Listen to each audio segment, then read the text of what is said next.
Welcome to Search for Signs. My name is Gary Willing.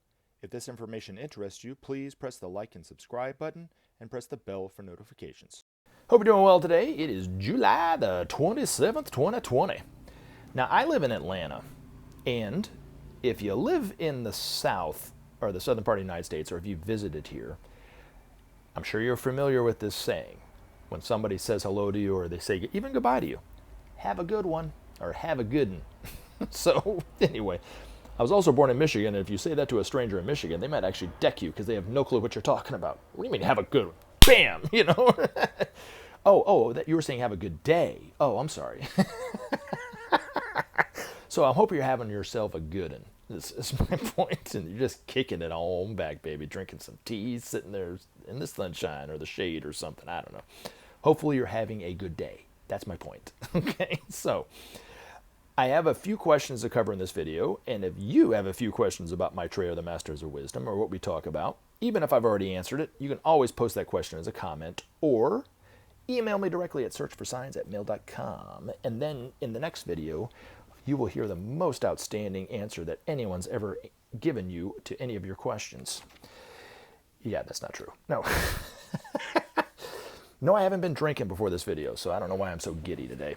Anyway, I do want to talk about disease for a second before I get into the question and answer portion of this video, because I think this is important. I'm of the opinion that the coronavirus is not going anywhere. It's certainly hasn't gone down since it's been like 90 degrees. It's actually been going up in most coronaviruses, which cause the common cold. You know, they of course kind of go away in the summertime, and that's what a lot of people were thinking in the beginning, but it's sure not the case.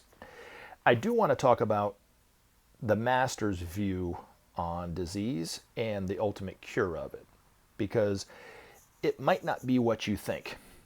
Now, I do know that Maitreya is on TV, and he's speaking very much incognito. People still haven't picked up on the fact that they're listening to Maitreya, which we'll also talk about in one of the questions. But anyway, and if I'm right about the coronavirus not going anywhere, that when he starts to ramp up the tenor of his message, I'm sure he will be talking about the coronavirus and how humanity can get past it. Now, I've brought this up before, and I'm going to bring it up now, and I'm sure I'm going to bring it up again because I think it's quite important. And from the master's point of view, disease is ultimately the result of wrong relationship. It's a wrong relationship to our higher self, the soul, to our brothers and sisters throughout the world, and the whole of which we are a part. And then he went on to say, by the misuse of soul energy, we set in motion the causation. By wrong relationship to our fellows, we bring about disequilibrium and disharmony, and illnesses of all kinds. Through our sense of separation, we cut ourselves off from the healing potencies which everywhere surround us. So, the wrong relationship to our higher self. We are souls in incarnation. Now, most of us have an idea about that, or a general concept, or at least have heard that term, maybe. So it's not something totally off the wall and foreign that you probably haven't heard that before. But in the not so distant future, according to the masters, there will be a group of scientists in France, actually, it's going to come out of France, that will discover scientifically in a lab and prove it scientifically that we are all souls, we all have a soul. And they will then turn around and give the work to other scientists so they can duplicate the work themselves in their laboratories, and so forth and so forth and so forth. Now, most people listen to scientists more than they listen to anybody else, so it will bring a validity to that whole truth that we are souls in incarnation. So the fact that we don't even realize we're souls in incarnation is probably one of the main reasons why we're not living, why we have a wrong relationship to our higher self or our soul, because we don't even believe that we even are souls. Or if we do believe it, we don't live like that moment to moment, right? And that's every one of us without exception. Then you look at the fact that countries even have souls. And so they're individualized souls, actually. So the United States' soul is different than China's soul, for instance, or Russia or India or Pakistan or whatever. And they have different soul purposes and so forth. Now, according to the masters, each person has, their soul has three purposes, or for them, okay? Or maybe four, Sometimes there'll be a fourth one, but without exception, the soul's purpose for incarnating, and this is every one of us, and this is every country. So this means every country's initial purpose is to create right human relationships, without exception.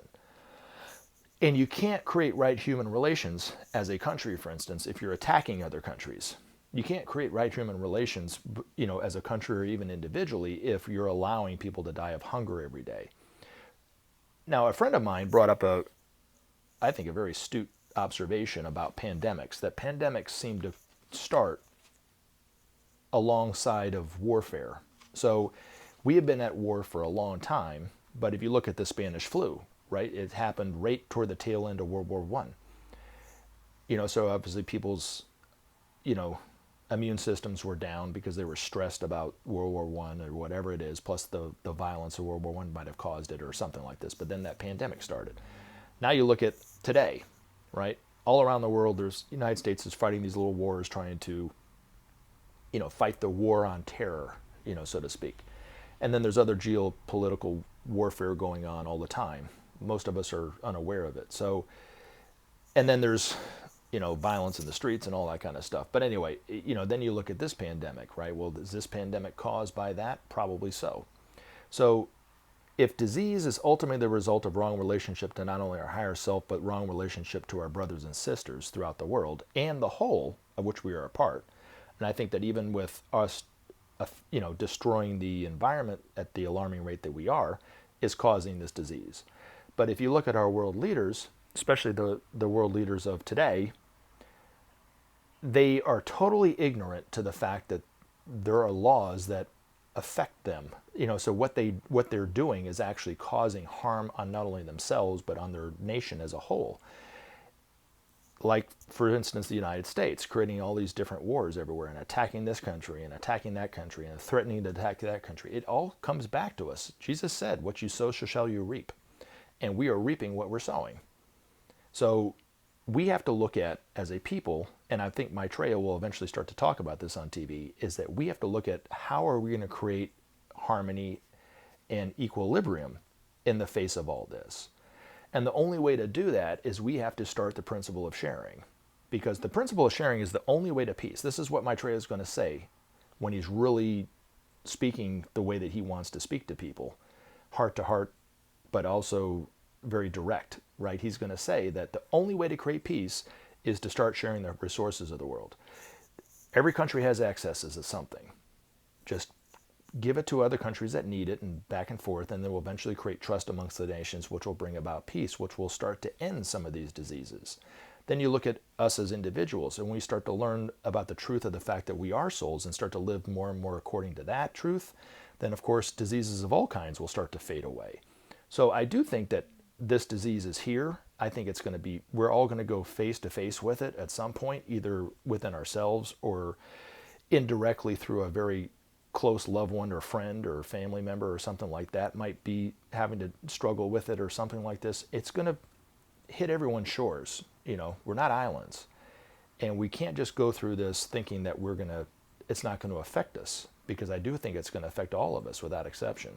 So the only way, that's why I'm saying, I think that Maitreya will start to talk about this and address this as a need that we, and I never thought for 1 second years ago when I thought about Maitreya teaching humanity directly about the need for oneness, the need for sharing, the need for synthesis and so forth and brotherhood. It might be a virus that actually is the catalyst to cause people to think about this stuff.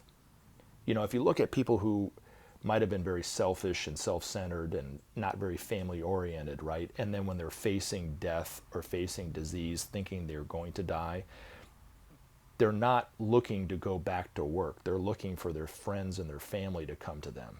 And they want to tell them how much they love them. They have a change in attitude. So disease is caused by this, but I also think disease, from a pandemic to just disease that we might face from time to time, whether it's cancer or diabetes or heart attacks or so forth, or the coronavirus, might bring about a reorientation in the way that we see each other. And we might have more of a loving understanding of each other than we maybe do today because of this disease. So it might actually have a beneficial benefit in the end, you know what I'm saying, to humanity as a whole, but it'll be tough to go through in the beginning. So hopefully this helps. And like I said, I will talk about this again in the future. I don't want to talk about it too much today. Anyways, let's get on to the question and answer series of this question. So we had kind of a late question come in. This is from Joku Vane. Does now Pentagon's published secret UFO files connect to Maitreya? Well, Joku, I would say yes and no. Yes, because the fact that the UFO activity that's going on today is in direct relation to the hierarchy coming back into the world. They're working hand in hand. The UFOs, or let me go back, the Space Brothers in the UFOs are working to a couple different ways. They're working to help clean up the environment, is a big one, because we're harming the environment at an alarming rate, which is causing the disease, which we just talked about, right, of course. But according to the masters, pretty much every government in the world has proof in their own way of UFOs. Know that they're here. A lot of them, he said not all of them, but most of them know that they're here beneficially, and the United States is one of them. In fact, actually, the United Kingdom, not too long ago, declassified a bunch of UFO files because of the fact that they saw that they deemed no national security threat. And people were able to read them and stuff like this. And I think this is kind of what's going on in the United States. So I'm happy that this stuff's going on, because it's been held back from the public for so long. But according to Benjamin Creme's master, there are sub-agencies within sub-agencies, kind of, that their job is to put out misinformation about UFOs, to spread fear about UFOs. One of the big ones is abductions and animal mutilations and so forth were done specifically by these sub-agencies to create fear and so forth about, and misinformation about UFOs, to kind of keep humanity chasing its tail about it.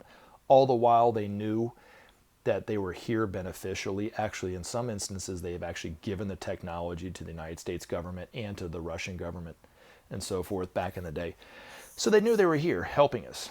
Now, eventually, according to Benjamin Creme's master, when Maitreya is out known for who he is after the day of declaration, some reporter is going to ask him about UFOs and those kind of things. And he is going to be the one that confirms for everybody that they're here, and that they've been here all along helping us from behind the scenes, and they're not going anywhere. And that relationship between the humanity on this planet and the other humanities on the other planets will start to strengthen. And the masters will be the bridge to help that. They will eventually give us the technology that they use to travel, to build organs and, in their hospitals and so forth, but to power their cities for free and clean and efficiently and so forth. It's called the technology of light. They will eventually give that to us once they realize that, once Maitreya gives them the go-ahead, because he needs to know that humanity's put war behind us forever. But once we show them that we can do that, and the principle of sharing is a part of it, which is going to help to, I think, eliminate a lot of the disease out there and so forth. I mean, it all kind of goes hand in hand, right? So, like I said, yes and no. So hopefully that answers that question. All right. Next question. Hi, Gary. Benjamin Creme said that Maitreya gave many TV shows under other name. Do you think possible to find the TV videos? Is it Templo? I think. I'm not wearing my glasses. I think it's Templo. No, it's not possible. For one, even if I knew the name of which he was using, I'm not going to tell you. Now, by knowing this information, it will eventually make it easier, I think, for you to recognize him on TV, but it's important to not say anything to anybody if you do recognize him on TV. I've said this before. I could be wrong in saying this, and I don't want to create any more confusion than there already is about Maitreya, but if he's been speaking on TV for 10 years, okay, so if what Benjamin Creme is saying is true, that millions of people have already seen him, once we start to get that epiphany for ourselves, like, oh my gosh, that's Maitreya on TV, most of us will say, I've seen him on TV before. Or, that's Maitreya? I mean, because they already are very familiar with the person's name, that he's, the name that he's using and so forth. Others might say, I've seen him before, but I don't really, like the times that I've seen Maitreya, it's like, I've seen him before, but I don't really know where, that kind of thing. So it might even be that kind of response. But for most of us, I think we'll have that kind of reaction to when we finally pick up on that's Maitreya. Others, it might take all the way to the day of declaration to realize who it is. So it just could kind of depend. And then other people might, who don't watch the news a lot, might go, never seen the guy before. But what he's saying makes a whole heck of a lot of sense, I guess. I don't know. So I think there'll be a wide range of reactions to it. But I wouldn't be surprised, even the people that are very impatient, that put comments up about, can I see him, where can I find his videos and so forth, have already seen him, just not recognized him. And Maitreya can speak very simply, give amazing wisdom and truth, and yet not really be picked up on the fact that it is him. So he's just, the way he says things, it would not lead anybody to suspect that it is Maitreya. The other thing too is they might be asking him very simple questions, and he's just giving very simple answers to those simple questions about whatever, whether it's politics or he might not even be talking about economics right now. He might be talking more about politics. I don't know. But you just have to kind of look, and let it come to you, I guess, because we will all know, we're all going to know for sure at the same time, because he will declare it to us on the day of declaration. And it will be a message that's given out telepathically to every adult on the planet. So if you speak French, you'll hear it in French. If you're English, you'll hear it in English. If you're Russian, you'll hear it in Russian, and so forth and so forth and so forth. Whatever your mother tongue is, you'll hear his call to humanity and his declaration that he is the one awaited by all the world's religions, inwardly in our own head. But even then, I wouldn't be surprised if he doesn't say he's the Christ or the Imam Mahdi, but he might say that those are names that people are looking for him as, or those are names that people call him, or something like this, because he doesn't want to be referred to those names. He wants to be referred to as the teacher. So the other thing too is, prior to his declaration, Benjamin kind of hinted that there might be people that are starting to suspect it, and reporters might ask him that question, and he's going to find a way to neither confirm it nor deny it.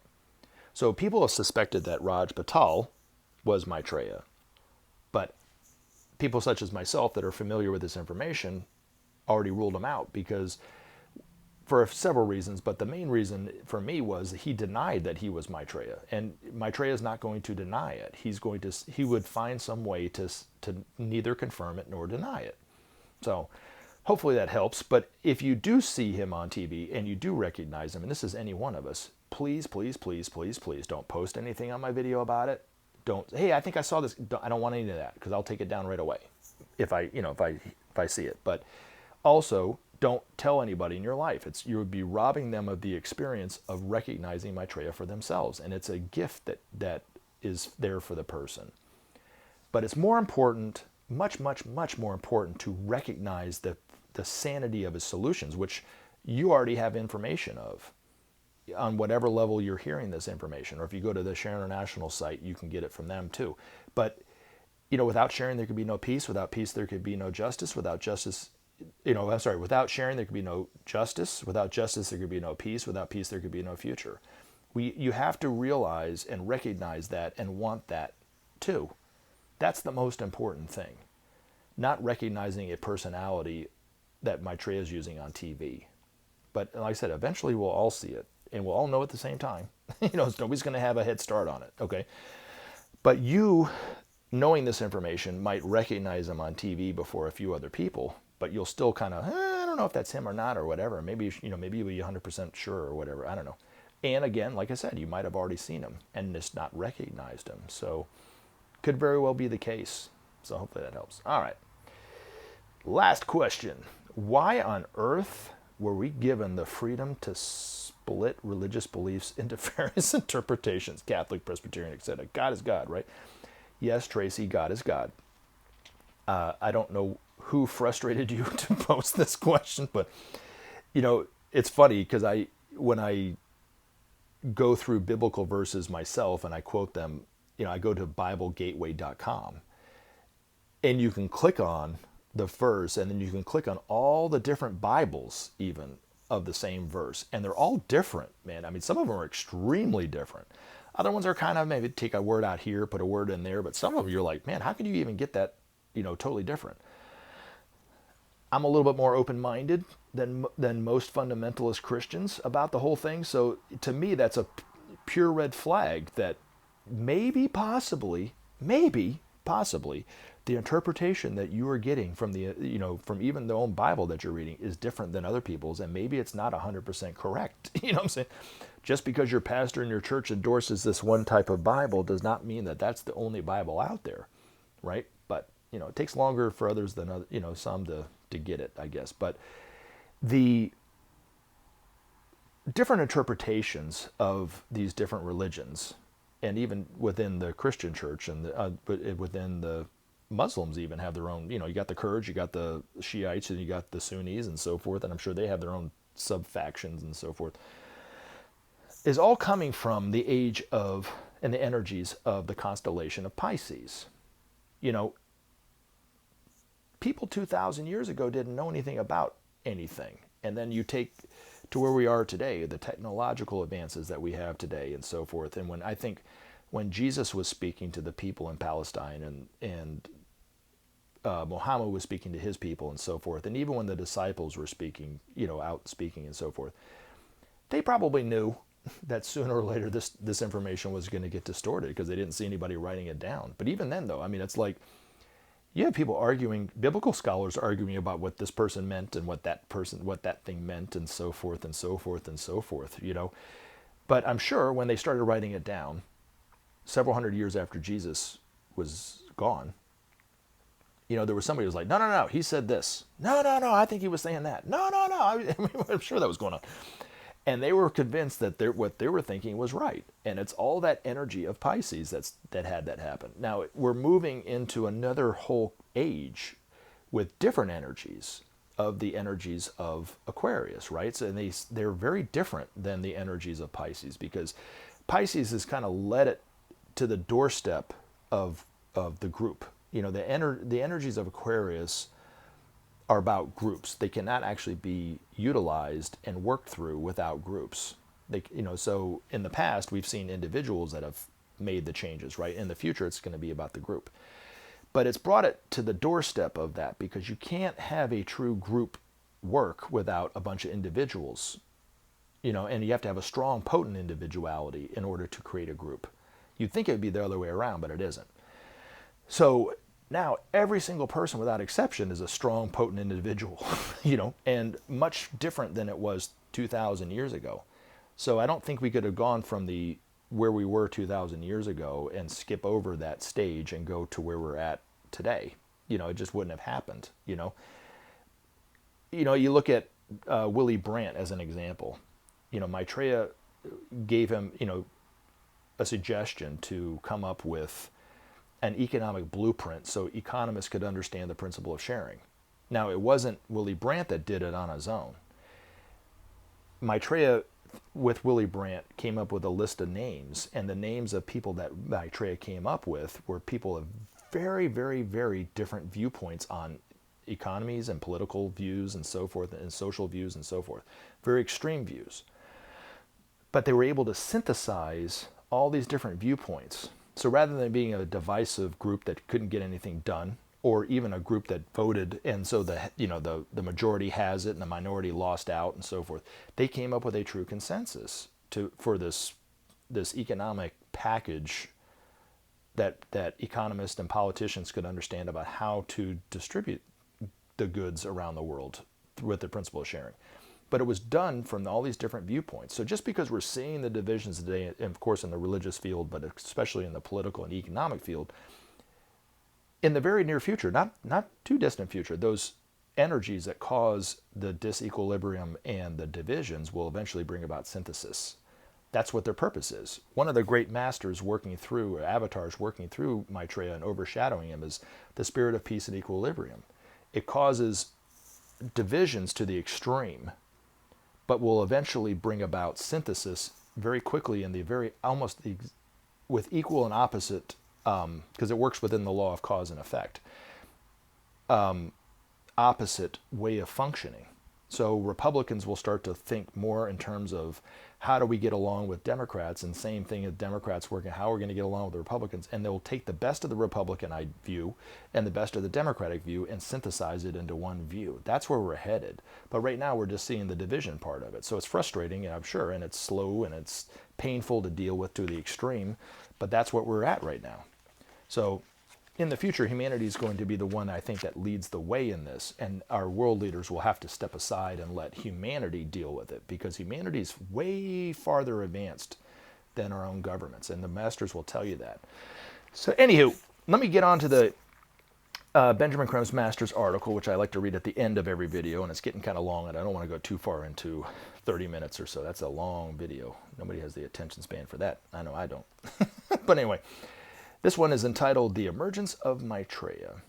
For several years, many people have awaited with varying degrees of patience the emergence of Maitreya into the arena of the world, to present himself to the world as the world teacher for Aquarius. Many have found it a tiresome wait indeed, while others have cheerfully worked to acquaint the world of his presence and plans, knowing that eventually their efforts would succeed. The day has dawned when all will see him, knowingly or not. All have called him, and he has kept his promise to return. For years, he too has awaited the invitation from men to emerge and speak for all. Now that at last this has been given, he has taken steps to ensure his recognition and acceptance. Not for nothing has he prepared many groups to acknowledge him. Highly placed and influential, there are those in varied walks of life who know him to be here, know of his plans and priorities, have listened to his words, and believe them to be true. From diverse backgrounds and many countries do these prepared ones come, alike in their desire to serve Maitreya and the world. With their detailed knowledge of his plans, they will speak for him, awakening their colleagues and citizens to the task ahead. In this fashion will he work through them, pointing the way to a better future. Shortly, his face will be seen by thousands around the world. Television has made it possible for the avatar to enter the homes of countless people and with simple words to penetrate their hearts. Soon will follow other such appearances until the whole world listens and responds. In this manner, the world will come to know that the Christ, Maitreya, is in our midst, ready to teach and lead, to serve and guide, to show the way back from the abyss, and to inspire the creation of a new era for men. That not all men at first will recognize him perhaps needs to be said. Not all know the true background to his life and advent. But more and more they will see the wisdom of his words, feel the blessing of his presence, and know from within their hearts the truth that he utters. From within their hearts, too, will they respond, acknowledging him as the teacher for the age. From them will he evoke the desire to share, to recreate a balanced and harmonious world. When men realize the urgency of the task, they will unleash upon the iniquities of the present a force for good unlike aught seen before. The transformation of the world will proceed apace, and men will work together as brothers for the good of all. Thus will it be.